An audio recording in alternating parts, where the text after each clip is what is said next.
तो आदाब, नमस्कार, गुड इवनिंग, सत श्री अकाल। एक बार फिर आप तमाम लोगों का स्वागत है क्राइम तक की कहानी के इस एपिसोड में। उम्मीद है पूरी फैमिली अच्छी होगी, अपना और अपनों का ख्याल रख रही होगी। आमतौर पर लोग पुलिस स्टेशन जाने से डरते हैं, ये आप और हम सब जानते हैं। क्यों डरते हैं मालूम नहीं, लेकिन डरते हैं। कहते हैं कि पुलिस वालों से जितना दूर रहो उतना अच्छा है। 3 बच्ची, 3 लड़की, जिसकी माँ ही उसकी दुनिया थी, क्योंकि पिता से बचपन में ही अलगाव हो गया था और अब एक अकेली माँ अपनी 3 बेटियों को पाल रही है, तीनों को पढ़ा रही है, एक अच्छा इंसान, एक कामयाब इंसान बनाना चाहती है और तीनों अपनी माँ के उस सपने को पूरा करने के लिए बड़ी मेहनत से पढ़ाई कर रही हैं। माँ एक स्कूल में, बोर्डिंग स्कूल में वार्डन है। एक रोज माँ की मौत हो जाती है। पुलिस से लेकर अदालत तक सब ये कहते हैं कि ये कोई ऐसा केस नहीं है, ये मर्डर नहीं है, तुम्हारी माँ ने खुद जान दे दी। लेकिन ये तीनों बेटियां कहती हैं कि मेरी माँ किसी भी कीमत पर अपनी जान दे ही नहीं सकती, वो इतनी मजबूत है, इतनी ताकतवर है और उसकी पूरी दुनिया तो हम तीनों हैं और उसे पता है कि उसके अलावा इस दुनिया में हम तीनों का कोई और नहीं, तो हम तीनों को यूं छोड़कर वो कभी नहीं जा सकती। लेकिन सिस्टम कुछ और ही कहानी कह रहा था। पुलिस थाने से लेकर एसपी, एसएसपी, आईजी, डीआईजी, मतलब जितने सीनियर पुलिस अफसर हैं, आप सोचते जाइए उनके रैंक और नाम। हर एक के दरवाजे खटखटा लिए, हर एक ने लौटा दिया। फिर वो कोर्ट पहुंचती है। जिंदगी में जो लड़कियां कभी अदालत को देखा नहीं होगा, वो तीनों बहनें कोर्ट पहुंचती हैं। कोर्ट में जाकर फरियाद करती हैं कि मेरी माँ ऐसे नहीं मर सकती, मेरी माँ को मारा गया है, हमें इंसाफ दो। 4 साल तक लोअर कोर्ट इन 3 बेटियों को सिर्फ तारीख देता है, सिर्फ तारीख। एक दिन भी सुनवाई नहीं हुई इन बेटियों की, तारीख पे तारीख। और बिना सुनवाई के 4 साल बाद निचली अदालत, लोअर कोर्ट, एक दिन इस केस को क्लोज कर देती है, कहते हुए कि जो पुलिस ने कहा वही सही है, तुम्हारी माँ की मौत में ऐसी कोई भी चीज नहीं है, कत्ल नहीं है, उसने खुद जानती है। फिर भी बेटियां नहीं हारती। इसके बाद वो पटना हाई कोर्ट का रुख करती है।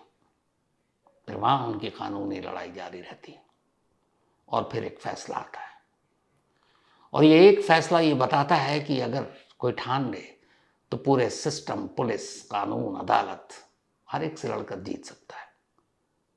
और इन 3 बेटियों के जज्बे ने यह कर दिखाया। पूरे समाज को प्रेरणा देने वाली ये कहानी बिहार के बेगूसराय की है। बेगूसराय में एक स्कूल है।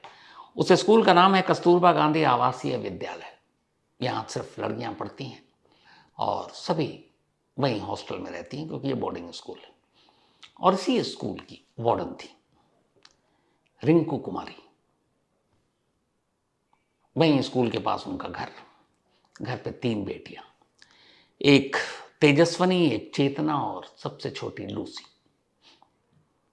चूंकि माँ खुद एक स्कूल में वार्डन थी, चाहती थी कि उनकी तीनों बेटियां खूब पढ़े लिखे और कामयाब हो, इसलिए वो तीनों बेटियों की पढ़ाई पर बहुत ध्यान देती। बेटियां पढ़ भी रही थी। तभी एक मनहूस तारीख आती है, 4 अप्रैल 2021। रिंकू कुमारी उसी स्कूल में थी। दोपहर के करीब 1 बजे थे। अचानक रिंकू कुमारी की बेटी, बड़ी बेटी तेजस्विनी के पास एक फोन आता है कि तुम्हारी माँ ने जान दे दी स्कूल में। बदहवास तीनों बहनें स्कूल भागती हैं। जब भागती हैं तब वहां जाकर देखते हैं कि एक क्लासरूम में उनकी माँ की लाश जमीन पर पड़ी है। पुलिस वाले पहुंच चुके हैं। गले में फंदा, स्कूल के गार्ड ने ही लाश उतारी। लेकिन लाश की जो हालत थी उसे देखकर पहली नजर में तीनों बहनों को लगता है कि नहीं, मामला कुछ और है। जो पहली चीज उन्होंने सुनी कि माँ ने अपनी जान दे दी, ये उनके गले से बात उतरी ही नहीं, इसलिए कि उन्हें पता था कि उनकी माँ उनके लिए क्या कुछ कर रही है। और उन्हें यह भी पता था कि अगर माँ का साया सा उठ गया तो तीनों बेटियां पूरी तरह यतीम हो जाएंगी, क्योंकि बाप पहले से ही परिवार से अलग, और माँ भी अगर दुनिया में चली जाए, तीनों बेटियों को बेसहारा छोड़कर ये मुमकिन नहीं है। इन तीनों का इतना भरोसा था कि हमारी माँ हमें छोड़कर मर नहीं सकती। गड़बड़ है। पर पुलिस वालों ने कहा कि तुम्हारे सामने ये देखो फंदा है, गले में फंदा था, लेकिन लाश उतारी जा चुकी थी। बेटियां फिर भी नहीं मानती। इसके बाद पुलिस वाले अपना काम करते हैं, लाश को भेज देते हैं पोस्टमार्टम के लिए। कमाल ये कि उस वक्त फॉरेंसिक टीम को भी नहीं बुलाया जाता। ये 2021 की बात कर रहा हूँ, तब कोरोना था और कोरोना की वजह से एक तरह से सारे स्कूल कॉलेज तो बंद ही थे, तो इस स्कूल में भी छुट्टी थी, बच्चे आ नहीं रहे थे, 2 गज की दूरी और वो सारी चीज़ें थी उस वक्त। फॉरेंसिक टीम ऐसे केस में पहुंची ही नहीं। पोस्टमार्टम हुआ, पोस्टमार्टम में क्या लिखा गया कि ये हैंगिंग का केस, मरने की वजह क्या मालूम नहीं, फॉरेंसिक एक्सपर्ट है नहीं, बता नहीं सकते। अब किसी भी एक आम थोड़ी बहुत जो फॉरेंसिक साइंस जानता उससे पूछिए कि एक इंसान जिसे मार कर लटकाया जाए और एक इंसान जिसे लटका कर मारा जाए, दोनों में फ़र्क होता है। बड़े बड़े जो फॉरेंसिक एक्सपर्ट्स हैं, बहुत बड़े भी नहीं, जो पढ़ाई कर रहे हैं, वो ऐसी डेड बॉडी को देखकर नंगी आंखों से बता देंगे कि ये मामला क्या है। क्योंकि एक आदमी जो खुद से टंगता है और उसके बाद फंदे से झूल कर उसकी मौत होती है, उसके निशान से लेकर बाकी चीज़ें अलग होती हैं। और एक जैसे किसी गला घोंट कर मारा जाए फिर फंदे पर टांगा जाए, उसकी निशान, उसकी बाकी सारी चीज़ें अलग होती हैं। क्योंकि एंटीमॉर्टम और पोस्टमार्टम दोनों में फ़र्क होता है। एंटीमॉर्टम मीन्स मरने से पहले के ज़ख्म और पोस्टमार्टम मीन मौत के बाद के ज़ख्म। दोनों के रंग, खून के निशान, गले के निशान सब चुगली खा जाते हैं। मतलब एक कोई भी नया नया भी फॉरेंसिक एक्सपर्ट पहुंच जाता, लाश देखकर बता देता मामला क्या है, लेकिन यहाँ तो फॉरेंसिक टीम ही नहीं पहुंची। अब पोस्टमार्टम रिपोर्ट के हवाले से जो लोकल पुलिस है, जो थानेदार साहब हैं, तीनों बेटियों से कहते हैं कि देखो खामोश हो जाओ, मैं जो कह रहा हूँ साइन कर दो, तुम्हारी माँ ने खुद जान दी है, इसमें कोई फॉल प्ले नहीं है। पर बेटियां मानने को तैयार नहीं। उन्होंने अपने तरीके से छानबीन सारी शुरू की। जो पहली चीज़ शक पैदा कर रहा, मतलब एक कोई भी ठीक ठाक थाना और पुलिस वाला हो, वहीं से वो पकड़ लेता केस को। इस स्कूल के सीसीटीवी कैमरे सारे चालू हैं, लेकिन 4 अप्रैल को सुबह जिस वक्त रिंकू कुमारी इस स्कूल के अंदर दाखिल होती हैं, तब भी कैमरा चालू है, वो जाते हुए दिखाई दे रही हैं। लेकिन उसके बाद अचानक कैमरा खराब हो जाता है और फिर दोपहर 1 बजे वही सीसीटीवी कैमरा अपने आप ठीक भी हो जाता है। तो सुबह से लेकर दोपहर 1 बजे तक अगले 6-7 घंटे कैमरा अपने आप सीसीटीवी का खराब हुआ और अपने आप ठीक हो गया। किसी भी ऐसे केस में डाउट पैदा करने के लिए काफ़ी है। लेकिन लोकल पुलिस ने कहा ये सब करने की क्या ज़रूरत, उन्होंने ये भी नहीं किया। इस दौरान में पुलिस वाले रटते रहे, बेटियां थाने के चक्कर काटती रहीं, उन्हें लगा थाने वाला मिला हुआ है। वो आरोपी का नाम भी बता रही और क्यों मार सकता है ये भी बता रही, पर पुलिस वालों ने कहा नहीं, तुम लोगों की गलतफहमी है। उससे दौड़ाते रहे, भगाते रहे, थाने आते रहे, ये तीनों बेटियां जाती रहीं। फिर उन्हें लगा कि नहीं, इस दर से कोई उम्मीद नहीं है इंसाफ की। किसी ने कहा बड़े बाबू के पास जाओ, बड़े पुलिस अफसर के पास जाओ। फिर वो इलाके के एसपी, एसएसपी, आईजी, डीआईजी, जितने नाम, चूंकि पढ़ी लिखी बच्चियां ढूंढ ढूंढ कर, पता निकाल निकाल कर उनके दफ्तर गई, कागज के अंबार तैयार करती जा रही हैं। जो इन्हें मिला, पोस्टमार्टम रिपोर्ट, जो एफआईआर की कॉपी, सारी चीजें ले लेकर धक्के खा ली। हर दर से इन्हें लौटा दिया गया कि इस केस में कोई दम नहीं है, तुम्हारी गलतफहमी है, तुम्हारी मां ने खुद जान दी है। फिर किसी ने सुझाव दिया कि अदालत जाओ, अदालत के हुक्म पर हो सकता है मामले की जांच हो। अब ये लोअर हाई कोर्ट पहुंचती हैं 2021 में। जिस साल कत्ल हुआ उसी के कुछ महीने बाद बेगूसराय के लोअर कोर्ट में ये अर्जी देती है कि मेरी मां की मौत की सही जांच कराई जाए, इसके लिए अलग से पुलिस टीम बनाई जाए। अर्जी दाखिल हो गई, लेकिन अगले 4 सालों तक लोअर कोर्ट सिर्फ तारीख देता है, एक भी सुनवाई नहीं। उस सुनवाई में तीनों कभी ये बेटी हिस्सा भी नहीं ले पाई। 21 से 25 आ गया, 2025 में अचानक एक रोज इन बच्चियों को पता भी नहीं है, लोअर कोर्ट कहता है कि ये केस क्लोज, इसमें कुछ नहीं कर सकते। मतलब जो पुलिस ने कहा कि ये मर्डर का मामला नहीं है, खुद ही जानती है, वही है, केस क्लोज है, इसमें कोई जांच वांच की जरूरत नहीं है। वक्त की बर्बादी है, छोड़ दिया। अब क्या करें? फिर भी तेजस्विनी, चेतना और लूसी हिम्मत नहीं आ रही। तीनों बहनों ने कहा कि सिस्टम कुछ भी कर ले, लड़ेंगे तो आखिर तक। इस दौरान में इनकी पढ़ाई भी चलती रही। तेजस्विनी और उसकी जो बीच वाली बहन चेतना, इन दोनों ने ग्रेजुएशन किया। छोटी बहन लूसी अभी ग्रेजुएशन में, सेकेंड ईयर में शायद। तो दो बहन ग्रेजुएट हो चुकी हैं। फिर इन्हें किसी से पता चला कि एक अच्छी वकील है जो मदद करती हैं ऐसे केसेस में, और उनका नाम है आकांक्षा मालवीय। ये पटना हाई कोर्ट में वहीं प्रैक्टिस करती हैं। तीनों बहनों ने किसी तरह आकांक्षा मालवीय को कांटेक्ट किया और उन्हें अपनी पूरी कहानी बताई कि पिछले 5 सालों से कैसे वो दर दर भटक रही हैं, सिर्फ ये जानने के लिए कि उनकी माँ की मौत की सच्चाई क्या है। लेकिन पुलिस तो छोड़िए, निचली अदालत ने भी मायूस कर दिया, दिल तोड़ दिया। तब आकांक्षा मालवीय ने कहा, ठीक है, मैं तुम्हारी इस लड़ाई में तुम्हारी साथी बनूंगी। उन्होंने हाईकोर्ट में अर्जी लगाई। हाईकोर्ट में सुनवाई हुई। सुनवाई होने के बाद इसी साल अप्रैल में हाईकोर्ट ने एक ऑर्डर दिया। हाईकोर्ट ने कहा कि मैं खुद एक आईपीएस का नाम लेता हूं और मैं चाहता हूं कि वो आईपीएस एक एसआईटी की टीम बनाए, और वो टीम अपनी मर्जी से बनाए, जिस पुलिस अफसर को रखना रखें, और वो इसकी जांच करें और सच्चाई सामने लाएं। उन आईपीएस का नाम है आईजी विकास वैभव। ये मगध रेंज के आईजी विकास वैभव। हाईकोर्ट का हुक्म था। आईजी साहब ने एक एसआईटी की टीम बनाई। टीम में अपने हिसाब से अफसरों को रखा और कहा, जांच शुरू करो। अब ये लोग जांच शुरू करते हैं।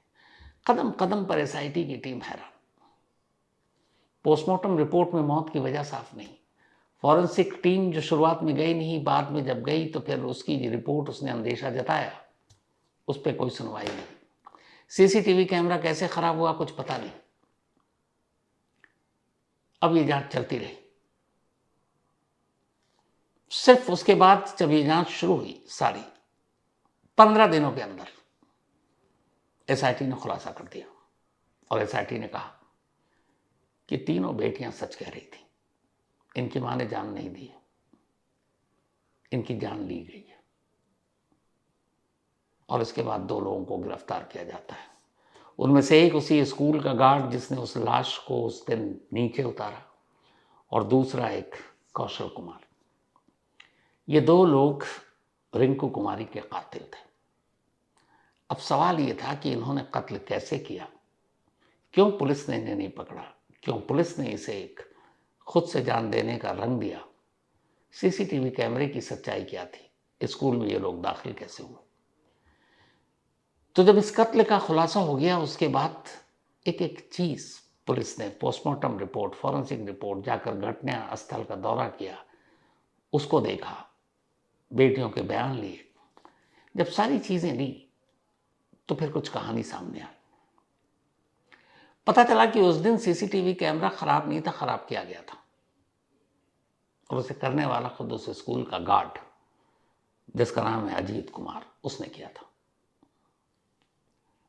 क्यों किया था? क्योंकि असली कातिल को उस दिन उस स्कूल में आना था, और वो कातिल स्कूल के पिछली दीवार से फांद कर आने वाला था ताकि कोई देखे नहीं। लेकिन उसे पता था कि सीसीटीवी कैमरा स्कूल प्रेमाइसेस में हर तरफ कैप्चर करेगा उसे। तो गार्ड ने पहले कैमरा बंद किया, फिर वो पीछे से आया, फिर ये दोनों उस क्लासरूम में गए जहाँ कुछ काम कर रही थी रिंकू कुमारी। दोनों ने गला घोंट कर मारा, फिर फंदा डाला, फिर फंदे को ऊपर पंखे से डाला, और इस तरीके से लाश को टांग दिया कि लगे कि जान दी है। इसके बाद जब कौशल कुमार वहां से निकल गया तो गार्ड ने दोबारा सीसीटीवी कैमरा चालू कर दिया। अब ये सब कुछ हो गया, लेकिन कौशल कुमार और गार्ड ने क्यों रिंकू को मारा, तो उसकी एक कहानी थी। रिंकू कुमारी के पास कुछ जमीन थी जो अपनी बेटियों की पढ़ाई लिखाई, बेहतर भविष्य के लिए रखी थी। कुछ जरूरत थी पैसे की, तो उन्होंने एक जमीन दी कौशल कुमार को 15 लाख रुपए कौशल कुमार को देने थे। कौशल कुमार ने वो पैसे दिए नहीं, वो लगातार मांगती रही, वो टालता रहा। फिर वो पंचायत के पास पहुंच गई। रिंकू कुमारी ने जाकर पंचायत से कहा किस तरीके से 15 लाख रुपए, मेरी 3 बेटियां, उनकी पढ़ाई लिखाई, भविष्य की बात है। पंचायत ने कहा ठीक है। फिर तय हुआ, पंचायत ने यह फैसला सुनाया कि 4 अप्रैल 2021 की शाम 4 बजे कौशल कुमार पंचायत में आएगा और पंचायत के सामने रिंकू कुमारी को 15 लाख रुपए लौटाएगा। और ये वही तारीख थी जिस दिन रिंकू कुमारी का कत्ल हुआ। 4 बजे पंचायत में पहुंचने से पहले कौशल ने प्लान बना लिया। उसे पता था वो स्कूल जाती हैं, कोरोना की छुट्टी है, बच्चे होंगे नहीं। गार्ड को साथ मिलाया, उसे पैसे का लालच दिया, जाकर सीसीटीवी कैमरा बंद करवाया, गला घोटा, लाश को टांगा और पीछे से निकल गया। तीनों बेटियां ने जब ये मामला हुआ उसके बाद जिस पर शक जताया था उनमें कौशल कुमार का नाम था। पुलिस ने कभी पूछताछ ही नहीं की। अब इस एसआईटी रिपोर्ट के बाद एक खुलासा यह भी हुआ है कि उस वक्त के थाने के पुलिस वाले और उस थाने का इंचार्ज, उसका रोल भी संदिग्ध है, कहीं ना कहीं कातिल से मिला हुआ है। अगर सबूत मिल गए तो सस्पेंशन नहीं, इस मामले में तो गिरफ्तारी बनती है। मैंने आज कहानी सुनाने से जस्ट कुछ देर पहले इनमें से एक बेटी तेजस्विनी से बात की फोन पर। मैंने उससे पूछा कि तुम्हें पहला शक कब हुआ कि तुम्हारी मां जान नहीं दे सकती। उसने कहा कि जब मैं वहां पहुंची और मैंने लाश की हालत देखी तब, और उसके अलावा मैं ये जानती हूं कि मेरी मां इतनी मजबूत है कि वो कभी ऐसा कदम उठा ही नहीं सकती, हम तीनों बेटियों के रहते हुए। पर उसने कहा हाँ, सिस्टम से लड़ना इतना आसान नहीं, लेकिन अगर ये वकील आकांक्षा मालवीय न मिलती या फिर पटना हाईकोर्ट के स्पेशली जस्टिस संदीप साहिब जिन्होंने फैसला सुनाया, ये न सुनाते तो फिर ये मुमकिन नहीं हो पाता। हालांकि तेजस्विनी का कहना था कि अगर यहां से भी इंसाफ नहीं मिलता, जब तक वो जिंदा होती तब तक लड़ती। अब दोनों पढ़ाई कर चुकी। मैंने पूछा कि तुम क्या करना चाहोगे, अब तुम्हारे लिए एक बड़ी जीत है।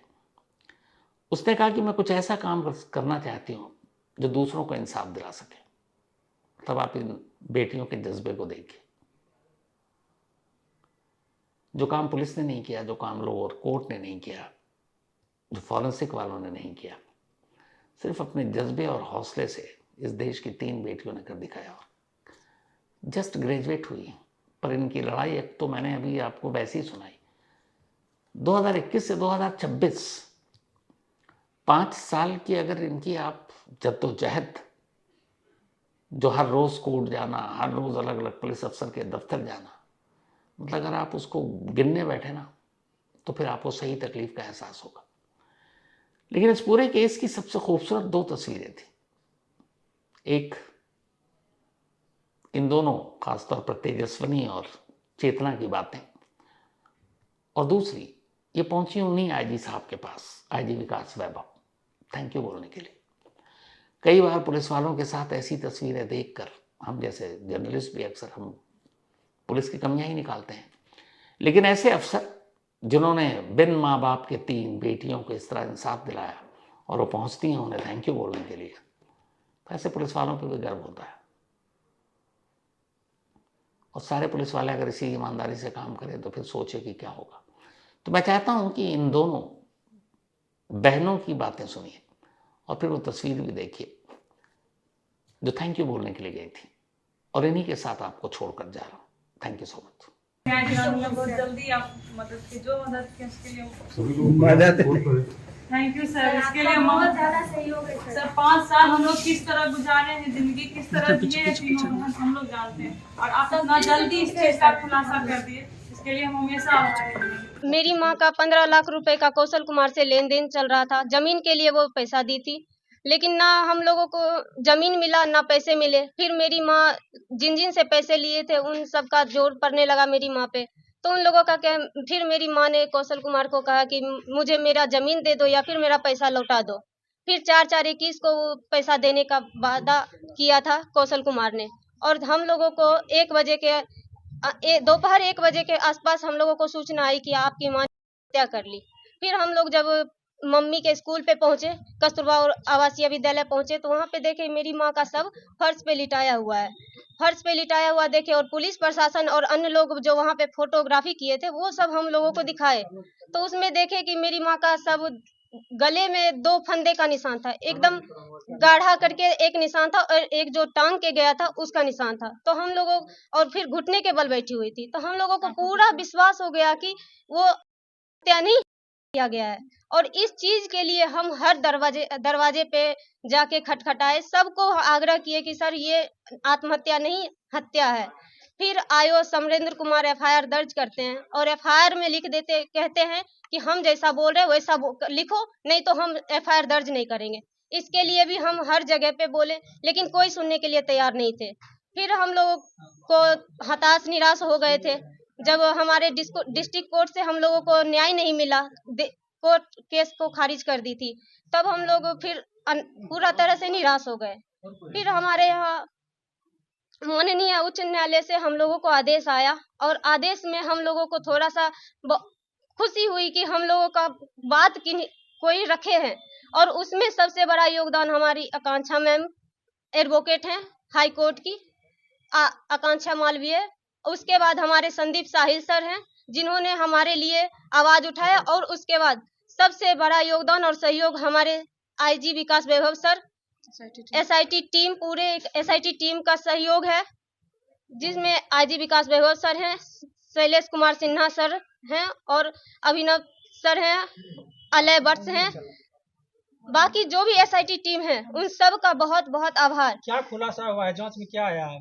जांच में ये हम लोगों को जो उम्मीद थी उससे कहीं ज्यादा मिला है। क्या आया? आप जगह पे हो चुकी है, ये सर साबित कर चुके हैं। केस में 2 आदमी का गिरफ्तारी हुआ है। उस केस में 2 आदमी का गिरफ्तारी हुआ है, कौशल कुमार जिन्होंने मेरी माँ से पैसा लिया था उसका, और ये गार्ड का, जी सर, गार्ड का, दोनों का अरेस्ट हो चुका है। दोनों अरेस्ट, हाँ, बबलू कुमार, अजीत कुमार बबलू, दोनों अरेस्ट हो चुका है।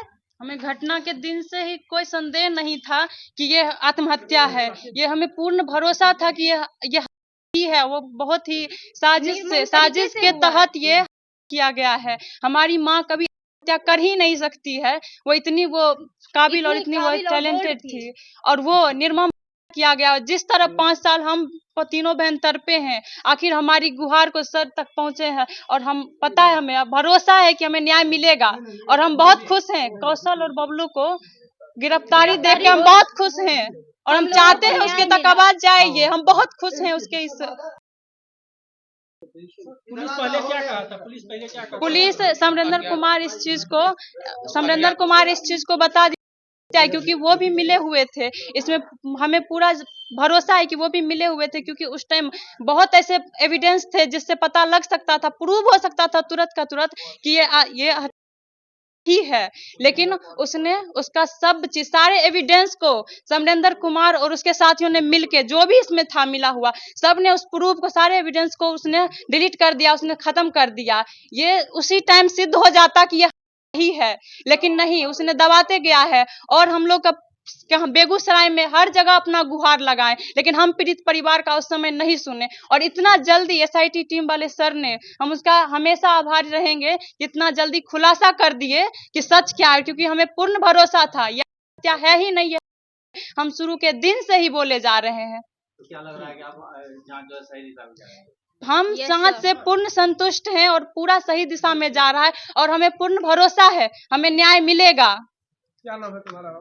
चेतना कुमारी नाम है। मैं मृतका रिंकू कुमारी की मंझली बेटी हूँ।